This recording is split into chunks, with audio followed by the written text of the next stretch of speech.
and I finished the whole book. So my first learning was, like the chapter name itself tells it. So my first learning was, if you are wrong, admit it. So the author also gives a really good example. So he says that he goes for a walk with his puppy bulldog, and they'll be just walking, and then he's not holding him with a leash or a muzzle. So then a cop sees him, and he's like, why are you just leaving your dog loose? He might go and bite someone or eat squirrels, and it's not allowed in US.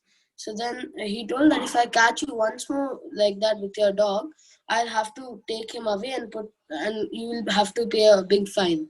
So he apologized, and from the next day onwards, he made his dog puppy wear a leash. Not He and his dog both didn't like that because he couldn't run around freely, and nor did they like it, like they couldn't run around and all that.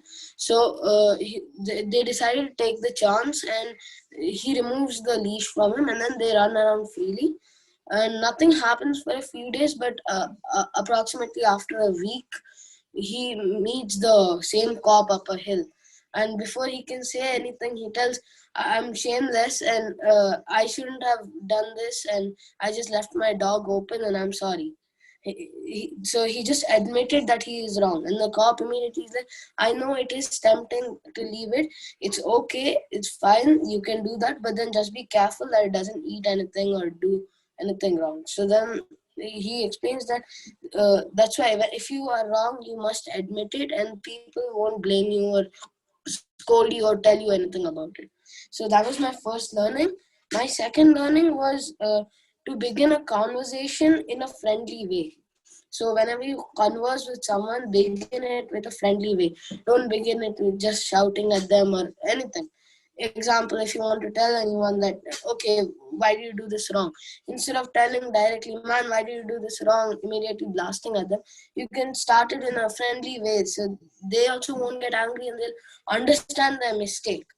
So you should do that. And the third one is, let the other person do a great deal of talking. So whenever you're talking to someone, don't keep talking and talking and talking, because that won't help. So you should keep let that person also talk. So let them do more talking, because even before the writer explains that you should be a very good listener. So excuse me. So you should be a better listener. So you should let other people do a great deal of talking. The next learning was, let the other person feel that the ideas is theirs. So example, like this happened even with me. Like we have a lot of presentations at schools and all. So everyone always picks me because they think that, okay, Dhruv knows this, Dhruv knows that, he knows animation, he knows transition. You take him, he'll do everything for you. We don't have to do anything. So they always take me, but then example, I come up with an idea with my friend. I tell everyone, man, he came up with the idea and I just implemented it. So that way, even he gets his honor, and so do I. So then that's a good tip which you can follow, like the author says. Then my next learning was, begin your sentence with a praise or appreciation. So this is interlinked to, like, begin a conversation in a friendly way. So you can start it with a praise or appreciating someone for something.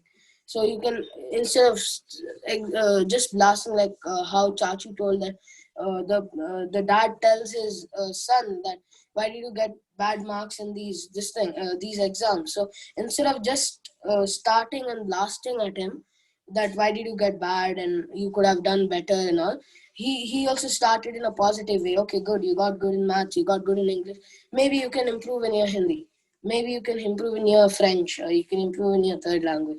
So you should start like that. And yeah, so these were my main learnings, 4 or 5, and I finished this book, and I am hoping to finish the next book as soon as possible, and can't wait to get more learnings from that. Thank you. Wonderful, Mr. Dhruv Gupta. Very nice. Wonderful. Okay, you want to say something? Yeah, a lot of examples in the house itself. So I'll tell you one example which happened recently last week at our home. Like Dhruv spoke so beautifully about his experience and learning. And, we have one more son, just 5 years old. So one fine day I suddenly saw in my bedroom, there were a lot of hair on the floor. And suddenly I'm like, where did this much hair come from on the floor?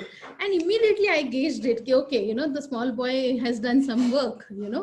And then immediately I called him and I asked who has done it. And obviously, what is the first response that a small 5-year-old child can give you? I didn't do it, or it's not me. And then I kind of hugged him, consoled him, and then I told him it's okay. Making mistakes is absolutely okay. Lying is absolutely not okay.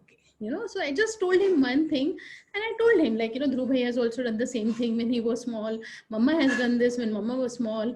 And kind of gave him a lot of examples and made him understand that it's absolutely fine. What he did was incorrect, but it's absolutely fine to do it as long as it doesn't hurt him.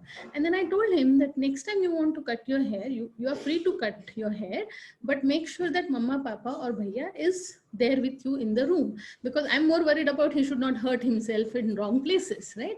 And he's like, okay, so it's allowed. I'm like, yeah, it's absolutely allowed.